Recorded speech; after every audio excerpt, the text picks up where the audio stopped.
Le titre de ce livre, c'est le mariage. Le titre de ce livre, c'est le mariage. Il est écrit par notre bien-aimé frère. Nous sommes toujours au chapitre 1, petit 3. Chapitre 1, petit 3.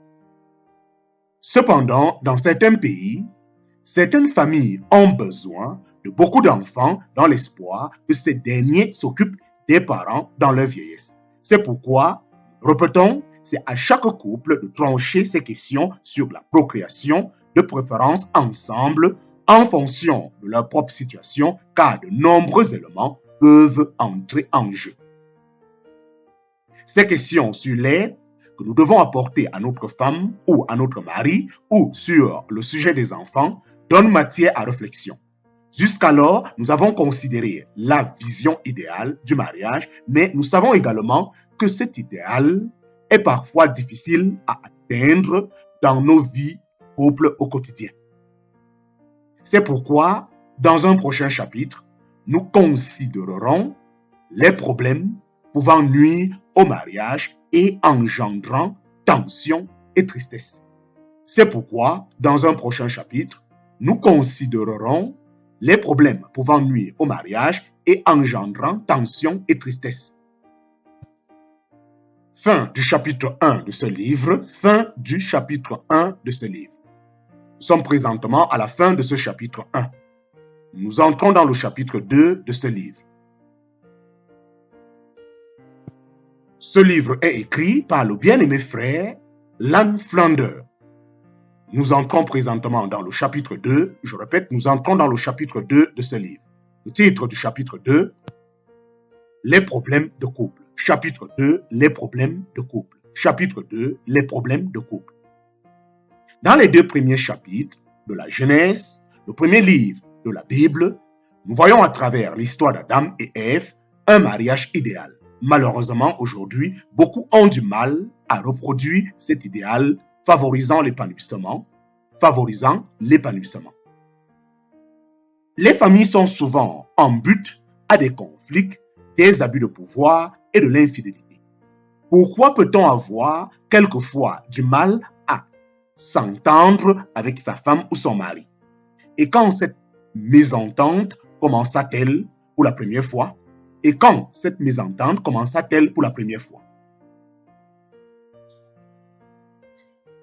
Point numéro 1 du chapitre 2, le premier problème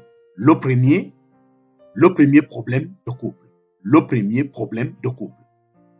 L'origine du problème se trouve dans le récit que nous pouvons lire dans Genèse chapitre 3. Souvenez-vous que Dieu avait dit à Adam ainsi qu'à sa femme qu'ils pouvaient manger de tous les fruits se trouvant dans le jardin d'Éden, sauf d'un, le fruit de l'arbre, la connaissance du bien et du mal. Alors un esprit mauvais appelé Satan vint déguisé en serpent afin de tenter Ève, lui suggérant qu'en mangeant ce fruit, elle deviendrait comme Dieu. Il a ainsi poussé Ève et son mari à en manger. Tous deux furent facilement séduits par les propos du serpent et désobéirent à Dieu en mangeant du fruit interdit. Lorsque Dieu vint interroger Adam et Ève sur leur désobéissance, au lieu d'admettre leur faute, ils s'accusèrent mutuellement et cherchèrent à blâmer l'autre. Voilà le premier problème de couple.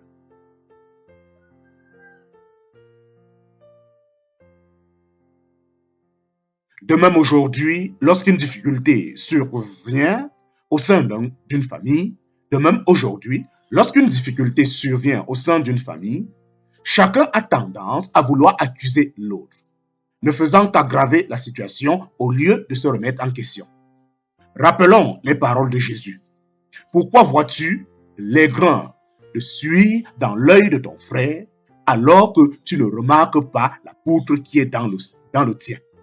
Hypocrite, commence donc par retirer la poutre de ton œil, alors tu y verras assez clair pour ôter la suie de l'œil de ton frère.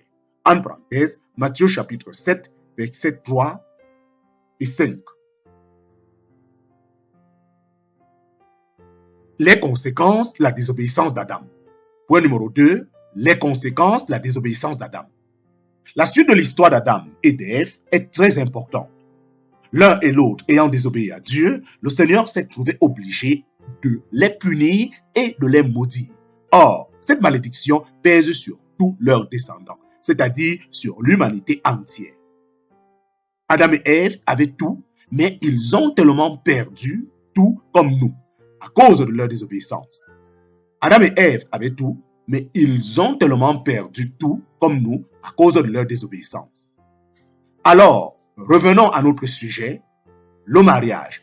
Une phrase apparaît dans la malédiction prononcée par Dieu à la femme. Ton désir se portera vers ton mari, mais lui te dominera. En parenthèse, Genèse chapitre 3, verset 16. En déclarant ton désir se portera vers ton mari, Dieu affirme que pour la femme, le désir de vivre une relation privilégiée avec un homme existera toujours. Dieu a créé le mariage pour le bien de tous et la chute de l'homme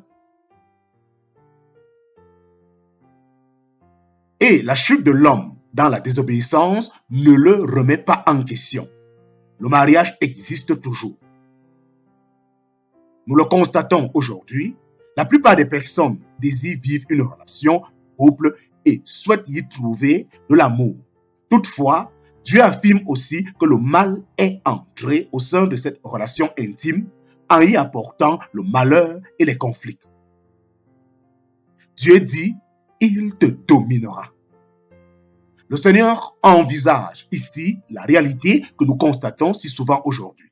Le mariage devient souvent un véritable rapport de force où chacun cherche à dominer sa femme ou son mari. Au lieu de se donner à l'autre, de l'aider à s'épanouir, chacun cherche à en profiter, soit par la force, soit par la manipulation, afin d'assouvir ses propres besoins. Certains peuvent même agir en maître, en traitant leurs femmes comme des esclaves ou des servantes. Or, cela ne correspond pas du tout au dessein de Dieu pour le mariage. Point numéro 3, les conflits maritaux de nos jours. Point numéro 3, les conflits maritaux de nos jours.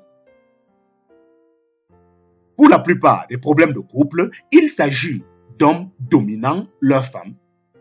Certains en ayant recours à des paroles agressives ou à des actes de violence. Mais parfois, certaines femmes parviennent à dominer leur mari. Quoi qu'il en soit, les querelles et les disputes au sein des couples prouvent que chacun est porté sur ses propres désirs égoïstes sans penser à aider ou à combler l'autre.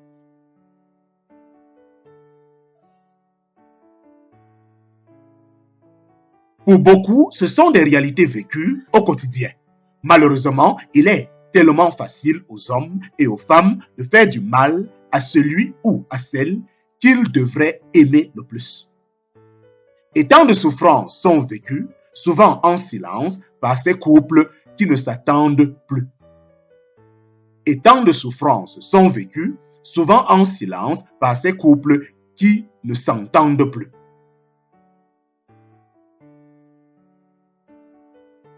Fort heureusement, tous les mariages ne sombrent pas dans le mal et le malheur. Certains mariages sont plus heureux que d'autres et certains s'approchent plus de l'idéal voulu par Dieu. Cependant, le mariage parfait n'existe pas, car l'égoïsme réside dans chacun de nos cœurs et cet égoïsme nous pousse à dominer l'autre. Malheureusement, si vous vous trouvez confronté à des difficultés au sein de votre couple, quels conseils vous donner? Existe-t-il un espoir? Point numéro 4, Jésus, un espoir véritable. Point numéro 4, Jésus, un espoir véritable. Nous donnerons davantage de conseils à ce sujet lors de nos prochains chapitres. Toutefois, nous pouvons parler d'un espoir apporté dans le livre de la Genèse, car parmi toutes les malédictions prononcées par Dieu, une promesse de bénédiction apparaît. Dieu déclare au serpent, ayant trompé Adam et Ève, « Celui qui naîtra d'elle t'écrasera la tête et toi tu lui blesseras au talon. » En parenthèse, Genèse chapitre 3, verset 15. Expliquons ce verset. L'humanité entière est tombée sous l'emprise de Satan. Mais Dieu a fait cette promesse quelqu'un viendra et il remportera la victoire sur cet esprit mauvais. Amen et amen.